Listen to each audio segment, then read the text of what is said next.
ভজনের রুচি বা প্রবৃত্তি আমাদের আসে না কেন?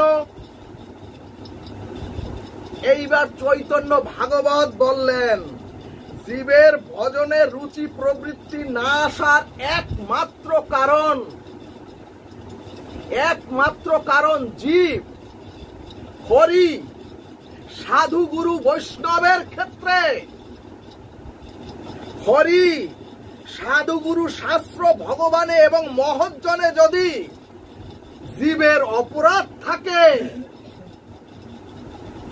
তাহলে জীবের ভজনে, জীবের এই হরি ভজনে রুচি প্রবৃত্তি দুটোই ধীরে ধীরে ধীরে ধীরে ধ্বংস হয়ে যায়।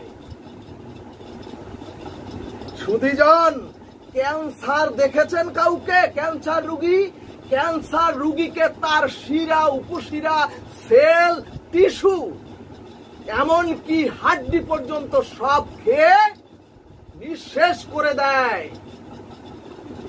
ঠিক তেমনি নিঃশেষ করে মৃত্যু ডেকে আনে। ঠিক তেমনি মানুষের ভজনে প্রবৃত্তি এবং রুচি নষ্ট হওয়ার একটাই কারণ, হরি সাধু গুরু বৈষ্ণবের চরণে আপনার আমার যদি জ্ঞাত অজ্ঞাত সারে অপরাধ হয়, তাহলে রুচি আর প্রবৃত্তি দুটোই নষ্ট হয়ে যায়। তাহলে ভক্তগণ, ভজনে যখনই আপনার আগ্রহ কমে যাবে, ভজনে যখনই আপনার রুচি আসবে না, তখনই আপনার বুঝতে হবে কোনো না কোনো মহতের চরণে আপনার আমার অপরাধ রয়েছে। আবার অনেকেই বলে, ওরে দেশকালের অবস্থা ভালো না, দেশকাল এই ভজনের অনুকূল নয়, তাহলে কিভাবে ভজন করব? কিভাবে ওইখানে এই যে ঢাক তলোয়ার এই বাজা এর এই যে হরি কথা কিভাবে শুনতে যাব?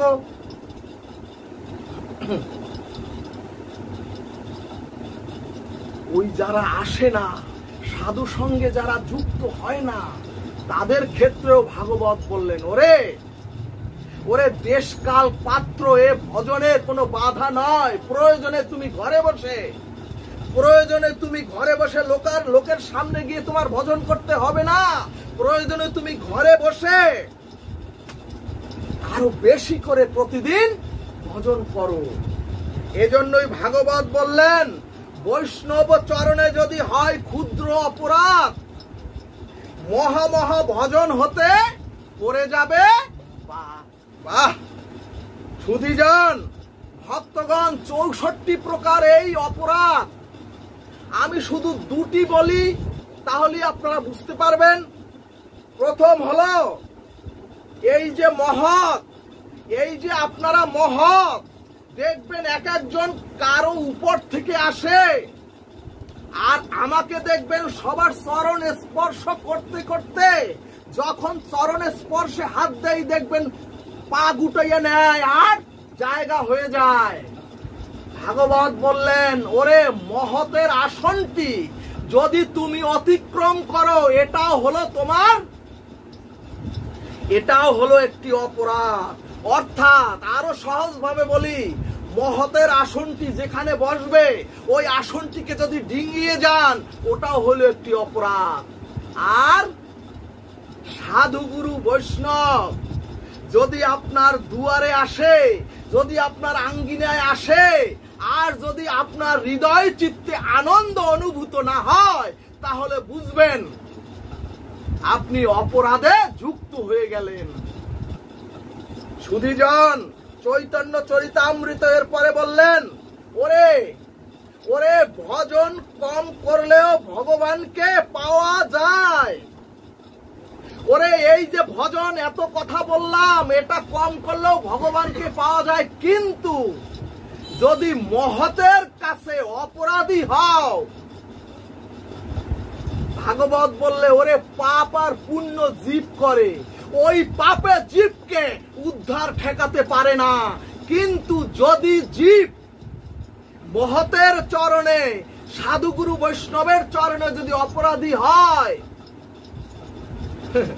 এটা হলো ওই জীবের জন্য সবচেয়ে বড় বাধা। ভক্তগণ,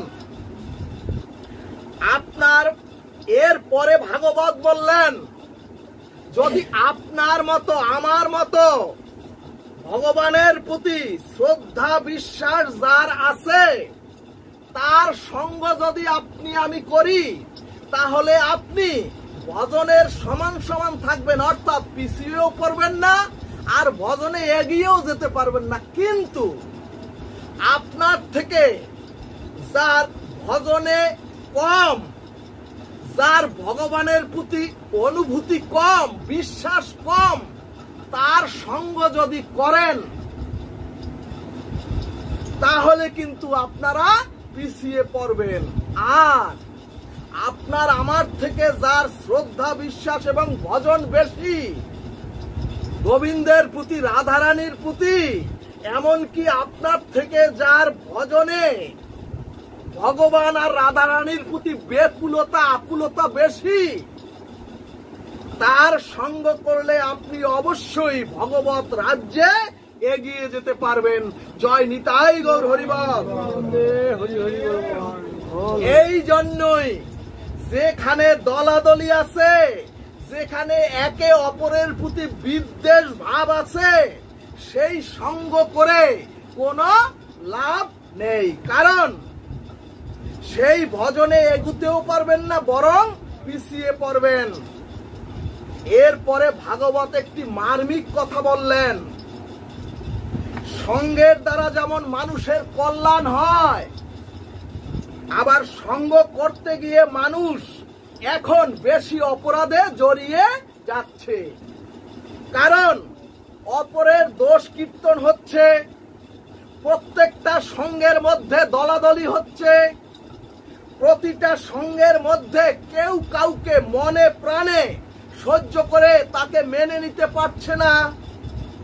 এই ক্ষেত্রে ভাগবত বললেন, এই জাতীয় সঙ্গে না যাওয়াই উত্তম, ভালো। কারণ এ জাতীয় সঙ্গে গেলেই আপনার মধ্যে অপরাধ জন্মাবে এবং আপনার মধ্যে ঘরে বসে থেকে যতটুকু ভজন ছিল তাও ধ্বংসপ্রাপ্ত হয়ে যাবে। এ কারণেই শাস্ত্র বললেন, প্রয়োজনে শুদ্ধ সাধু সঙ্গ যদি না পান, 2-4 জনে বসে সঙ্গ করুন, কিন্তু হৃদয়ের মধ্যে যেন একে অপরের প্রতি ভালোবাসা এবং শ্রদ্ধাটা অটুট থাকে। তাহলে আমরা উপায়টা জানলাম। উপায় জানলাম কি? ভজনে রুচি আসবে সাধু সঙ্গ থেকে। এরপরে আমরা উপায় পেলাম, সাধু সঙ্গে রুচি আসলেও জীবের প্রবৃত্তি আসে না ওই মহতের অপরাধের কারণে।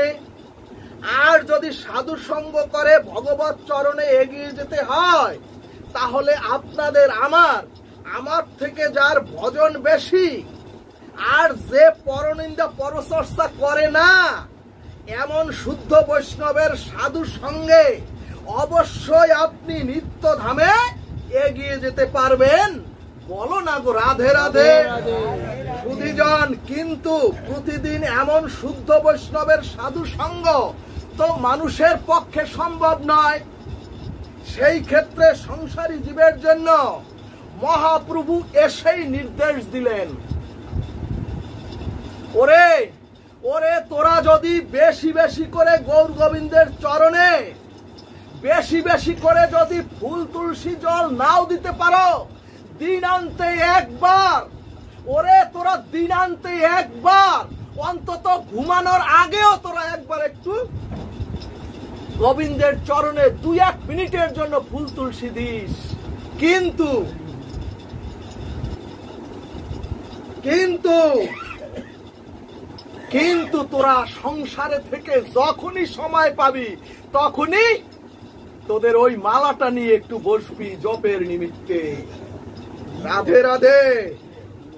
অর্থাৎ গৃহীদের একমাত্র উপায়, তাইলে ও মাগো গৃহীদের একমাত্র উপায় সময় পেলেই লুডু খেলা নয়। গৃহীদের একমাত্র উপায় সময় পেলেই ওই টিভির সিরিয়াল দেখা নয়। জগৎ জীবের একমাত্র উপায় সময় পেলে বারান্দায় বসে পান চিবিয়ে চিবিয়ে রসালো আলাপ করা নয়। ভক্তগণ, ওরে ওরে জীবনের আয়ু তো ফুরিয়ে যাচ্ছে, কখন তোমার কিডনিটা ড্যামেজ হয়ে যাবে, কখন তোমার লিভারটা পচে যাবে, কখন তোমার এই হার্টের বিট বন্ধ হয়ে যাবে কেউ তো জানি না। আমাদের দুর্দশাটা হচ্ছে বিশেষ করে সনাতনীদের, 2-4 জন যদি এক জায়গায় বসি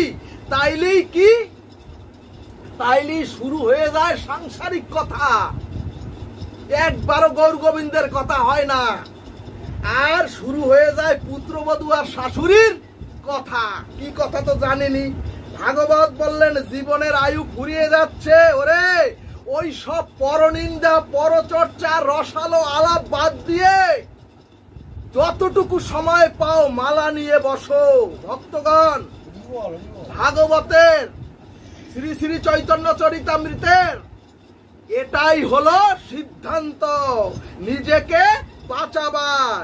ভাগবত বললেন জপা সিদ্ধি, অর্থাৎ ভগবানের দিব্য নাম জপাতি প্রত্যেকে প্রেম প্রাপ্তি হয়ে তোমরা ওই গোলক বৃন্দাবন ধাম প্রাপ্ত হবে। তবে জপ আমি কি নিমিত্তে করছি, দ্রুত শেষ করে দিচ্ছি, যে জপ, এখন প্রশ্ন জপ করতে বলছে গৌরহরি। গৌরহরি এরপরে বললেন ওরে জপ তো করবি, কিভাবে জপ করবি? গৌরহরি বললেন তোমরা আমি যে উদ্দেশ্যে জপটা করব তার উপরে নির্ভর করবে প্রেম প্রাপ্তি। এখন যদি কেউ যার সন্তান হয় না, সে যদি সারাদিন সন্তানের প্রাপ্তি উদ্দেশ্যে ওই মালা জপে, তাহলে তো সেটা সন্তান প্রাপ্তির জপ হয়ে গেল। মাগো, আমরা চাচ্ছি তো না প্রেম, তাহলে প্রেম প্রাপ্তি কিভাবে হবে? ভাগবত বললেন আপনার চাওয়ার বস্তু যদি হয় পূর্ব দিক, আর যদি আপনি পশ্চিম দিকে শুধু হাঁটতেই থাকেন, সারা জন্মে আপনি পূর্ব দিক প্রাপ্ত হবেন না। ঠিক তদ্রূপ নাম জপে ভগবানের প্রেম প্রাপ্তি অবশ্যই আপনার জীবনে হবে, এবং আপনি জন্ম মৃত্যুর থেকে, চক্র থেকে, অপরাধ থেকে আপনি মুক্ত হবেন। কিন্তু আমরা তো প্রেম ভক্তি চাচ্ছি না, পুত্র বা সন্তান কামনায় জপ করছি। সন্তানের পড়াশোনা করে তো সন্তানের যাতে ভালো একটা চাকরি হয় এই জন্য জপ করছি, আবার শরীরে তো একটু রোগ আছে, রোগ মুক্তির জন্য জপ করছি, হ্যাঁ, আবার মেয়েটার ভালো পাত্রের জন্য জপ করছি। অথচ গোবিন্দ বলছে অনন্য চিন্তান্ত মাং যে জনাপর্য পাশ হতে তেসাং যুক্তাবিত্তা নাং, তারপর যোগক্ষেমম বহম মহম, অর্থাৎ তুমি অনন্য চিত্তে যদি আমার উপাসনা করো তোমার যোগক্ষেম সব আমি নিজে কাঁধে করে বহন করব। হরিবল হরিবল। তাহলে গৌর ভক্তবৃন্দ, আমরা যদি মুক্তির জন্য জপ না করি, রোগ মুক্তির জন্য জপ করি, ভগবান বললেন তোমরা আমাকে পাওয়ার জন্য তো জপ করছো না, তোমরা তোমাদের ইচ্ছা পূরণের জন্য নাম জপ করছো, তাহলে প্রেমটা প্রাপ্ত হবে কি করে? এখন প্রশ্ন, আমরা যে হরি কথা শুনছি, আমরা যে সংকীর্তন করি, আমরা যে নাম জপ করি, কিভাবে এইটা নাম জপ করলে কিভাবে প্রেম প্রাপ্তি হবে? সুধীজন, আর 1 মিনিট খুব মন দিয়ে, এবং মন দিয়ে শুনলেও হবে না, ধ্যান দিয়ে শুনুন। যখন ভগবানের নাম জপার উদ্দেশ্যে বসবেন, তখন ভাবতে হবে আপনি এই শরীরে আমি নই। তখন ভাবতে হবে আমি এই সংসারে